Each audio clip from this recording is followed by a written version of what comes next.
ఈ స్టోరీని ఎండ్ వరకు వినండి. ఎండ్ లో ట్విస్ట్ ఉంది. గౌతమ్ అనే వ్యక్తి బస్ కోసం నైట్ టైం బస్ స్టాప్ లో వెయిట్ చేస్తూ ఉంటాడు. అప్పుడే అక్కడికి ఒక బస్ వస్తుంది. గౌతమ్ లోపలికి ఎక్కుతాడు. లోపల బస్ ఖాళీగా ఉంటుంది. గౌతమ్ ఒక సీట్ లో కూర్చుంటాడు. బస్ కొంత దూరం వెళ్ళాక ఒక ఫారెస్ట్ లో ఒక స్టాపింగ్ దగ్గర ఆగుతుంది. అప్పుడే బస్సులోకి ఒక లేడీ ఎక్కుతుంది. ఆ లేడీ గౌతమ్ వెనక సీట్ లోనే కూర్చుంటుంది. కొంత దూరం వెళ్ళాక బస్ మరో స్టాప్ లో ఆగింది. గౌతమ్ వెనక్కి తిరిగి చూస్తే అక్కడ ఆ లేడీ కనిపించలేదు.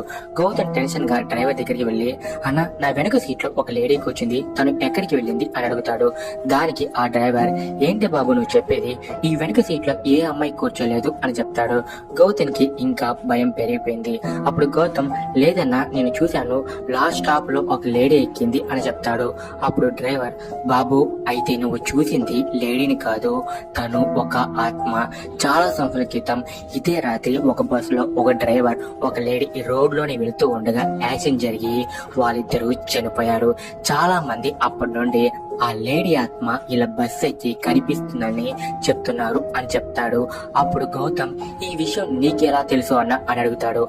అప్పుడు ఆ డ్రైవర్ చెప్పిన మాటలు విన్న గౌతమ్ కి పెద్ద షాక్. ఆ రోజు రాత్రి ఆ బస్ ని డ్రైవ్ చేసింది నేనే.